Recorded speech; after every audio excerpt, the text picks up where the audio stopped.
Yes, Greetings and welcome, fellow Dragon Knights, to another episode of Let's Play Divinity 2 Developer's Cut. This amethyst smith whose stakes are tougher than his curious folks. It is I who delivers true quality. So, who to talk to about... Well, maybe there's a cheese merchant somewhere in town. Let's go down to Lanilor Lane. Divine forgive me, but I wouldn't bother to save that weasel Willie's life if I had but to lift a finger. I hear you. It's been 5 long years and I'm still paying debts for some rundown hovel he called a unique opportunity for a modest mansion in a prime locality. Bastard. Yeah, well. Alright, so there's some levers on the wall here that have something to do with these symbols, I think. What does this do?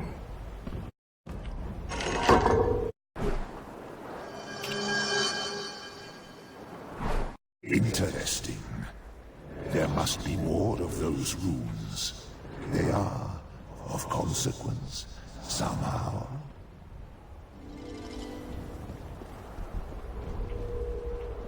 Now then, youngster, was it you who made this rune here a light? Because I must warn you, tinkering with them may be dangerous indeed. If I could only add that rare raccoon rune to my collection.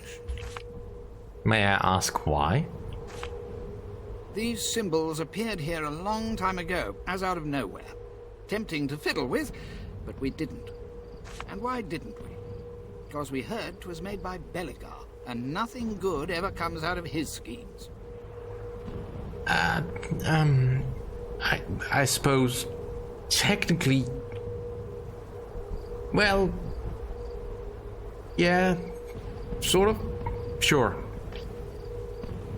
I studied them, and I understand their meaning. Gibberish, if you ask me.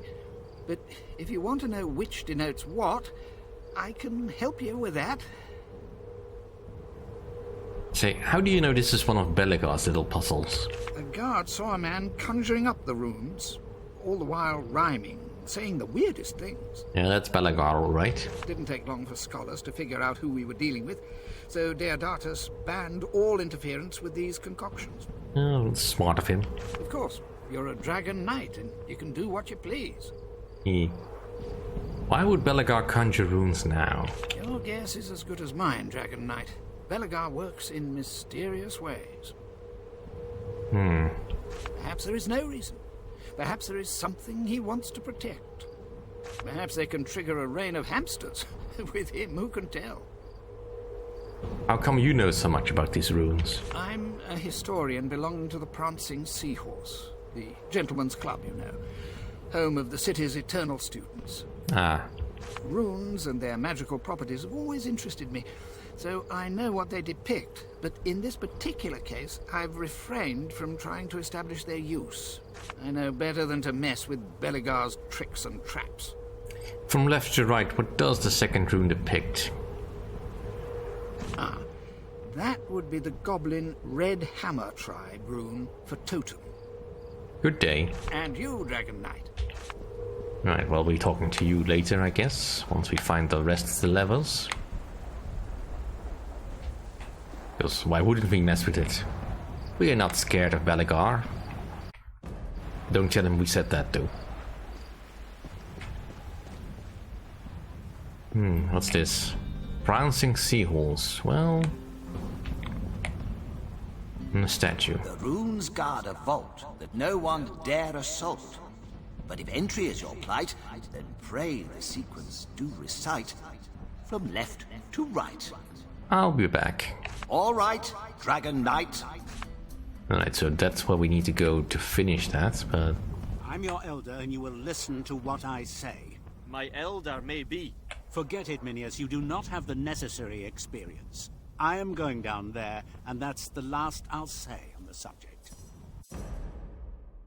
Thank the Divine they haven't noticed my wound. I may need a healer, but I'll be damned if I let another die in my stead. Foolish bravado. Be reasonable, Ollis. I'm a champion. Trained as arduously as you have been. Not to mention about half your years. Am I interrupting something, gentlemen? Not at all, Dragon Knight. We have been ordered to clear an abandoned crypt called the Temple of Nimia, of lingering undead. And I'm just telling this pipsqueak here, he's not up for the job and will be a fool to risk his life. Now listen, old man. You know very well that if one of us has a chance of surviving, it's the chap who, until someone corrected him last week, thought arthritis was a feared imp chieftain.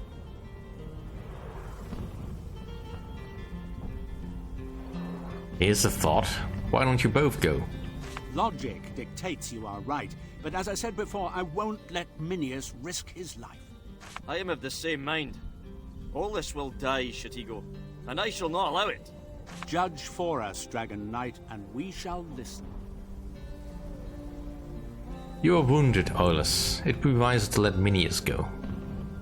And here I was thinking I hid it so well. Wounded? Well, that settles it. I am going, and I am going at once. I shall see you soon, Ollis. Never you worry.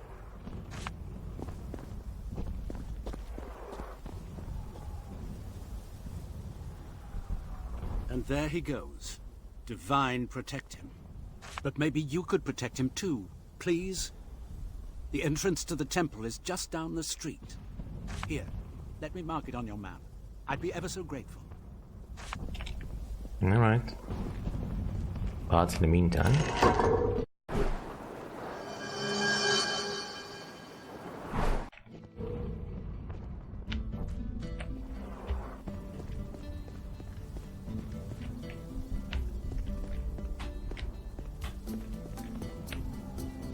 Helion. Dragon Knight. Oh, fortunate hour for us both.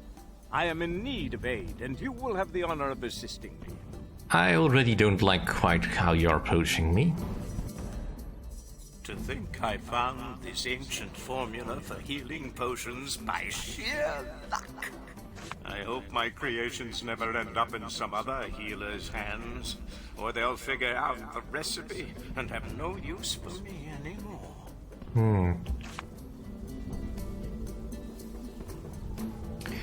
Humbly do I accept your proposal. It will be a pleasure. Marvelous. I knew you'd not pass on a chance to help Helion, the peerless healer. My potions are a legend and have saved the lives of scores of champions, but I seem to have run out, and it's such a bother having to go and fetch them. Well, I can see your work ethic is really kicking in there. You, however, are an accomplished adventurer, and I'm sure you've fetched all sorts of things in your day.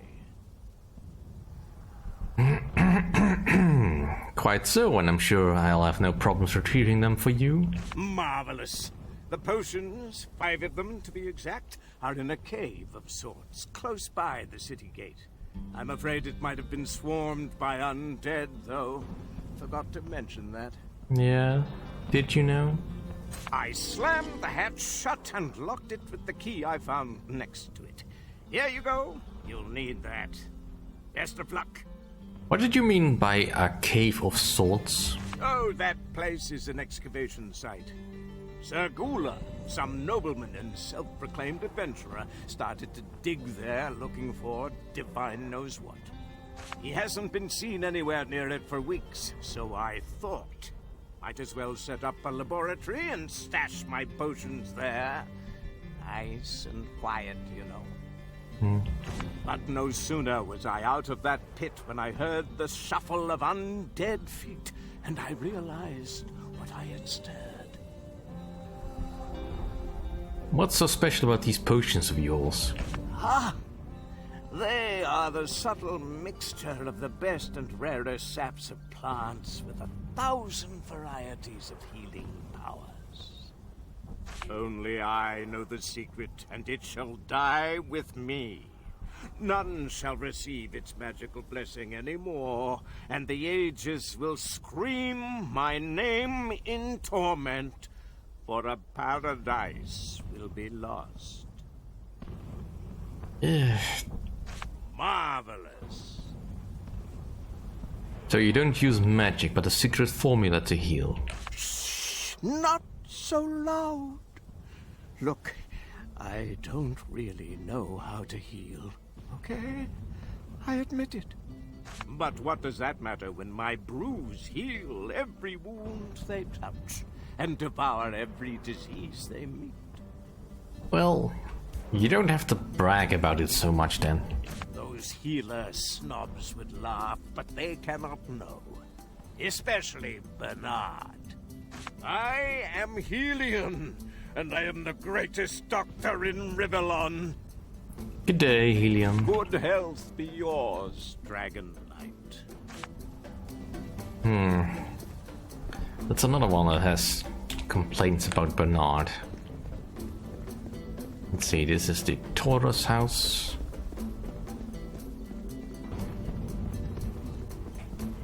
The Chaise Chanel. The Dragon Knight. Oh, I beseech you, help me. Help me.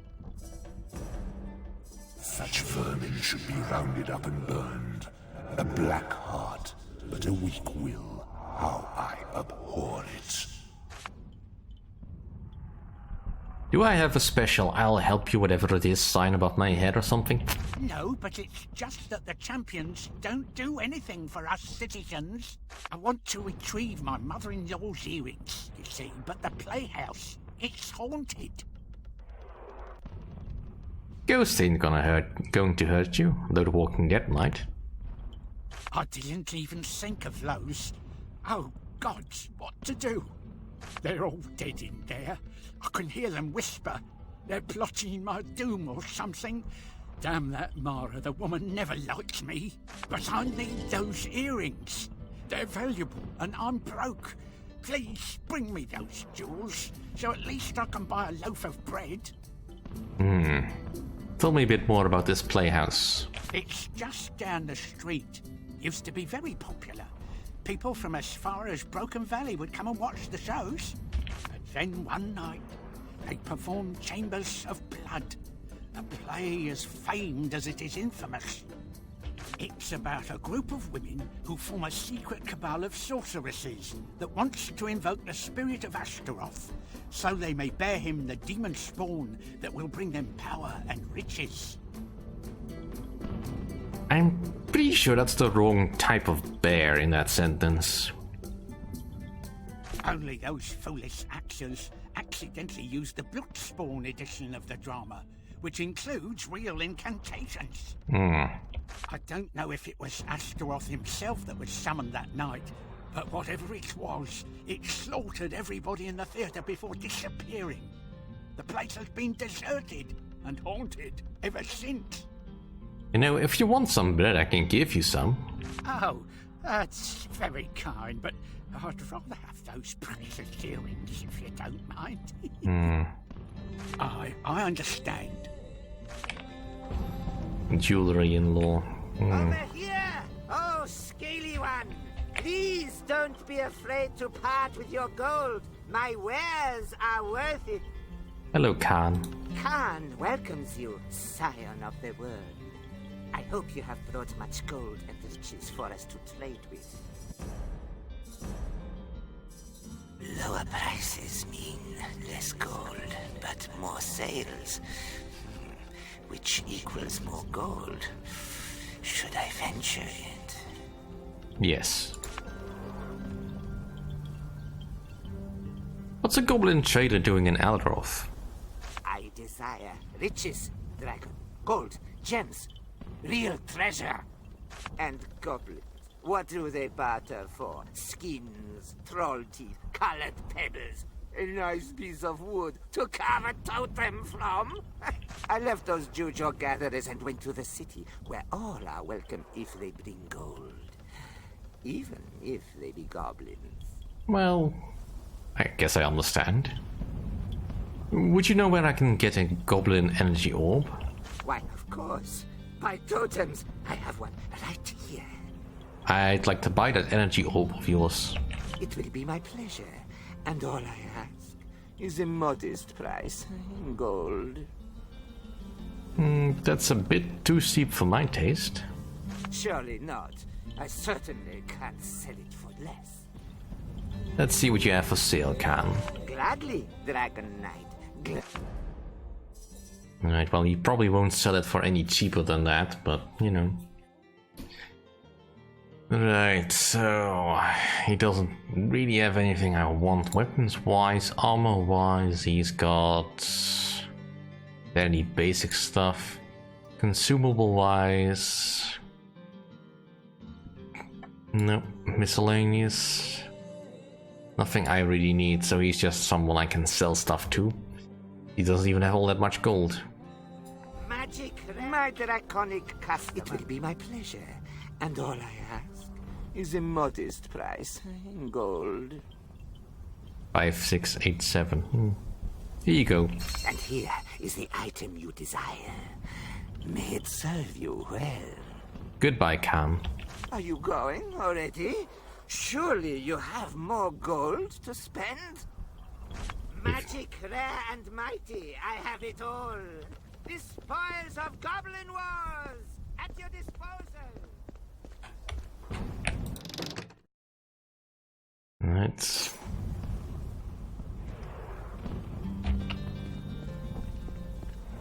Double check to make sure that we're not missing anything, because we still need to find at least one more lever or button. Alright, who are you? Astridax. Dragon Knight, it is indeed a most fortuitous yet prestigious pleasure to make your acquaintance. Pray, may I, Astridax, suggest a highly piquant proposal, the positive conclusion to which will nominate us both as the beneficiaries of considerable copiousness.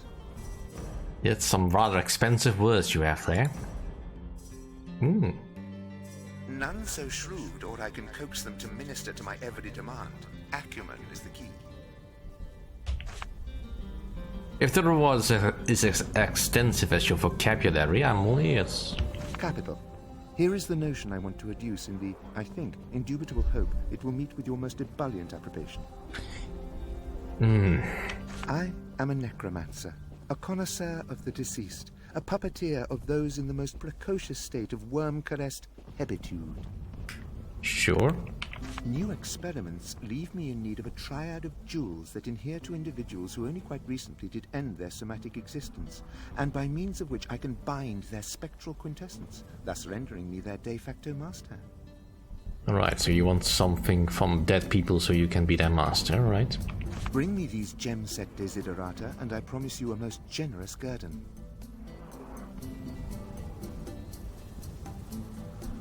Stand by that promise and I'll see what I can do. You have my word, Dragon Knight. Here's to an expeditious fruition of your quest. Yeah. Should Damien and his armies break through Zandalor's shield? See, I'm not entirely sure I am all that approving of Astridax and his motives, but you know, his motives seem at least purer than that of that beggar he ran into. Right. Writings of Astridax. Enslaving souls through items was not used by the ancient orcs of Yulfgor. This ritual was long forgotten until a book was found describing it in full gruesome detail. The book was sold by a certain character called Mysis, a bandit who was suspected to be part of the black market scene in Elroth. The puzzling thing is the book was originally found on one of Sir Gula's expeditions to the far reaches of Rivellon. How it got to Mysis is a mystery. The ritual itself is quite barbaric and effective at the same time, like most of the orc magic. In order to complete the ritual, one needed to make an object that belonged to someone deceased and that was held dearly. Dearly them, physically and mentally. The orcs believed that a person's life essence rubbed off on an object that was worn frequently. Combining the object with the incantation would result in the binding of souls to the items, thus creating ghost slaves. Everyone in the city before the demons can get Dragon Knight. Not this frightening. You know, or weaken your resolve. say This is not the Did you first know time about mankind has that's faced not the the might of the surprise. Black Ring and prevailed. Evil has awoken The him. divine is no longer with us. Right, another shrine for our Let collection. his memory and especially This is the Gula's house. and relish in the thrust of your Divine, sword through the very standing guard belly is of the boring. vermin that sides with Why it. do- I'm afraid I can't let you in, Dragon Knight. This is a private residence. There must be some way to gain entry to this place. It is crucial, essential. And who is it that lives here? Sir Gula, the renowned adventurer. Always out in search of new mystery and riches. But I think he tossed his helmet in the ring because he has locked himself in his room and we haven't seen him for weeks. Why did your master lock himself in? Couldn't tell you. But if I'd venture a guess, I'd say he's studying some treasure he found.